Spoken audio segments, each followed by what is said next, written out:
What's going on, man? How are you? I'm doing good, man. How are you? Doing well. I appreciate you taking the time as usual. How does this one feel after all these fights you've had through your career? Any different? Is it nice to fight on the East Coast? Any certain vibes coming into this Atlantic City bout?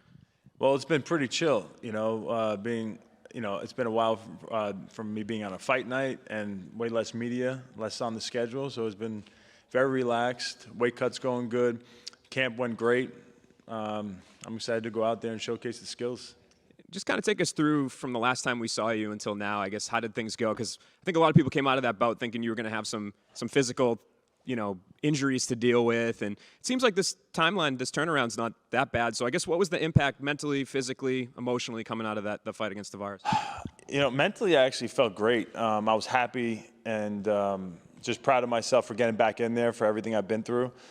Obviously, the fight didn't go according to plan. I got leg kicked to death and broke the other leg, so it was a disaster in that regard. But mentally, I was like, I had fun in there, felt relaxed. It was fun to be back.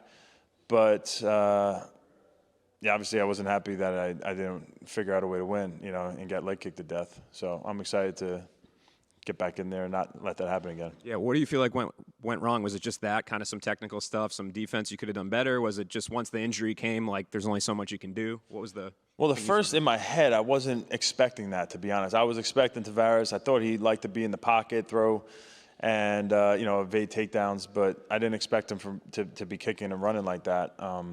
Which obviously hindsight's 2020. You break your leg in half like I did.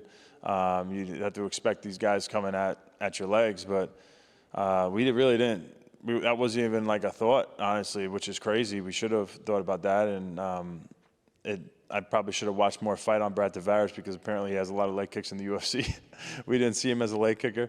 So I learned from that, and I'm very cognizant of that these guys are going to be trying to go after my legs now. So that hopefully is addressed in this fight. Yeah.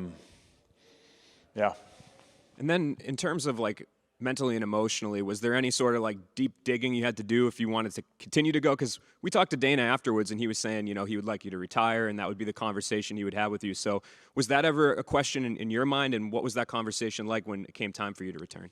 Well, for Dana White, he was told by the doctors directly right after my fight that I tore my ACL and I tore my MCL. So like in that fight, if you remember, he hit me with obviously a bunch of leg kicks, but there was one in particular where my leg kind of gave out. I couldn't stand down and I was limping. So I guess when the doctor checked me out afterwards, he thought that I tore my ACL, my MCL. So if I was going to be out for another year or so, Dana was like, of course, he should be retiring. I was open to it. I was open to retiring, not because I tore my ACL or my MCL, just because, I went out there. I accomplished a lot by coming back after having that catastrophic injury. And I was like, you know what, maybe I'm good. So in the time between that fight and this fight, I was kind of like, all right with maybe being done. And then I got a call for Atlantic City. And the first thought was like, man, honestly, that would be a cool place to put down my gloves. That's where I started my career. This is like kind of my old stomping grounds. Before MMA was where it's at today, MMA wasn't legal in New York. And so all the fighters, we had to fight out in Atlantic City. So that's where I started my career. And I was like, it'd be cool to end it there. But as the fight camp began, and I started taking this all natural supplement, TrinityGoldNutrition.com, to get it, it's been really life-changing for me. I'm not dealing with the pain.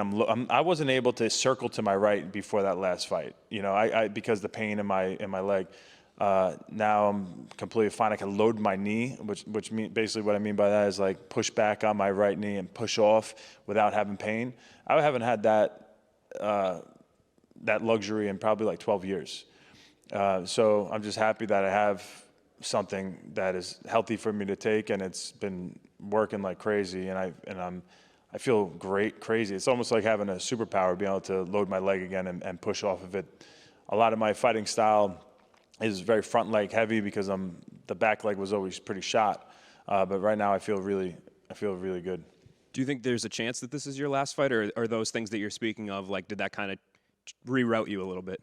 Yeah, I feel motivated. During this training camp, I was very open-minded to being like, all right, let me read myself, see how I feel physically and also mentally. If there's something I still feel like I have things to offer, am I as good as I once was? Can I still evolve?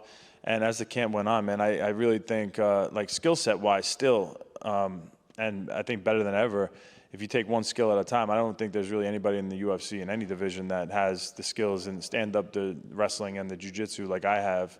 If you put it all together and average it together, I think I'd be right on the top of the list. So I got to be able to put it together and perform, you know, in the cage. But during the camp, I was looking world class, you know, and yeah.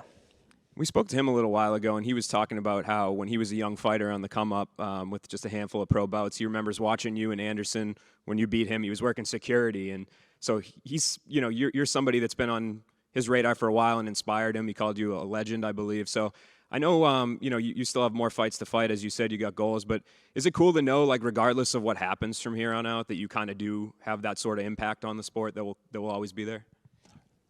Yeah, I'm very grateful for the career I've had and everything I've accomplished, but that doesn't give me like complacency. I still feel like I have more to offer and more to show. You know, I get to show it in the gym and people talk and like, oh my God, you're good, but it's one thing, you know, you have to go out there and do it under the lights and be able to showcase that. And so I feel great. Everything is amazing. The weight cut's great. The body feels amazing, better than it's had in years. So let's see what I got, man. I think I could surprise some people. And if I can't, you know, we'll see. We'll take it from there. You know, if I'm like, oh crap, maybe I'm not, you know, performing the way I feel like I could, then I'll rewrite my story from there. But as far as now, I'm, you know, optimistic about the fight and the future.